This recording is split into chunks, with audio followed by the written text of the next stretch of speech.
Yan ang balak niya dito sa kwarto ni Kim, ate. Hanggat wala akong nakikitang rason kung bakit niya tinapos yung buhay niya. Hindi ko babaguhin tong kwarto na to. Walang kukulang ka na sa kanya bilang isang ina. Puro ka kasi trabaho eh.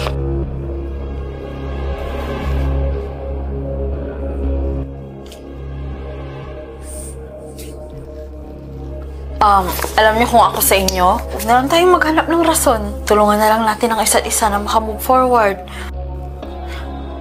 Sige, honey.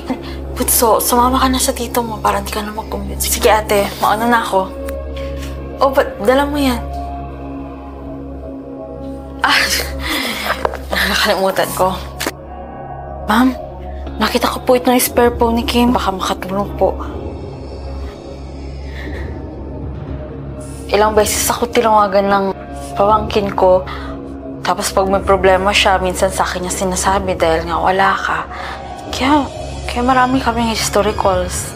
Alam mo, salamat ha. Kasi andyan ka lagi para sa pamangkin mo. Ma'am, nahalugog ko na po lahat ng gamit niya pero wala po talaga akong makitang sinasabi niyang note eh. Hanap lang tayo. Meron yan. Kilala ko ang anak ko. Baka tama po yung kapatid po ninyo. Tulungan na lang po natin ang isa't isa na mag-move forward para makapagpahinga na po talaga si Kim.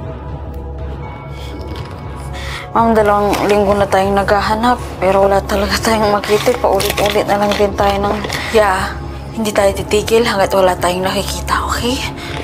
Kahit abutin man tayo ng 1 taon dito. Nalungkat na rin po ito ng kapatid niyo. Wala naman po siyang nakita eh. Lalo ko lang po namimiss yung alaga ko. Yung banding namin habang nagsusulat siya ng journal niya, ako naman nag-i-scroll. Journal. Tama. Journal.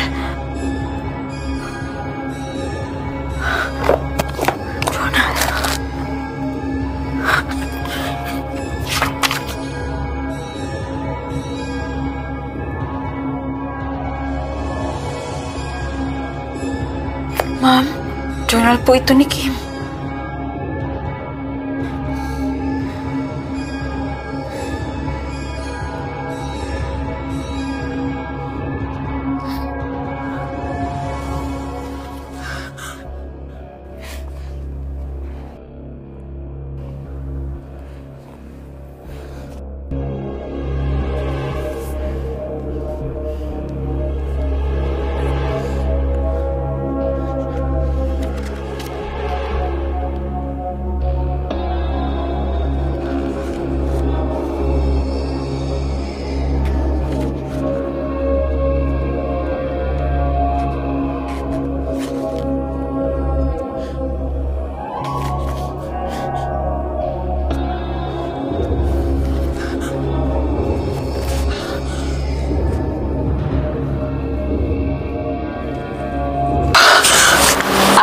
Tito, pwede po akong makisabay?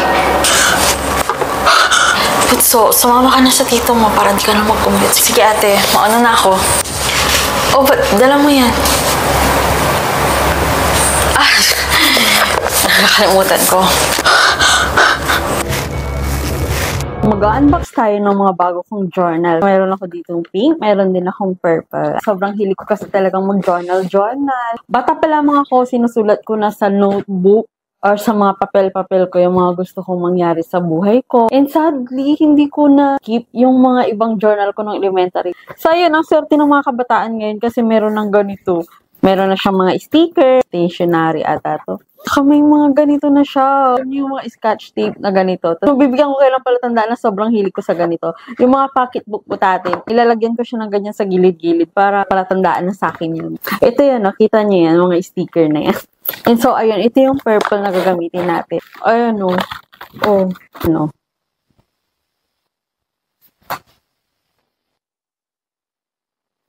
Pwede itong pan-design sa mga notebook mo habang nagsusulat ka. Tingnan nyo, napakaganda ng notebook nila. Look. Lagi kong sinasabi na kahit bigyan lang nila ako ng notebook, masaya na ako. Alam nyo kasi ang maganda sa pagsusulat ng journal. Bibigyan ko kayo ng sample ng aking mga journal. At nung ito ay ang aking journal. February 2024. Umpisan ko ang pagsulat dito ng may pasasalamat dahil sa isang oportunidad na TV exposure sa GMA7. March 3, 2024. Thank you for another phone. 5, 2024. Oh, nawala yung aso ko. Sobrang haba ng ano ko. Ganyan ako mag-draft. Pwede siyang pang-gift. At lahat ng mga nanonood sa akin, iniinganyo ko kayo. Magandang magkaroon ng journal sa buhay nyo. At kung may pipiliin kayong journal, ito na yung piliin nyo. I-search nyo lang ang Choice Fella sa Orange app. Makikita nyo na to. Magkakaroon kayo ng malaking discount. Okay?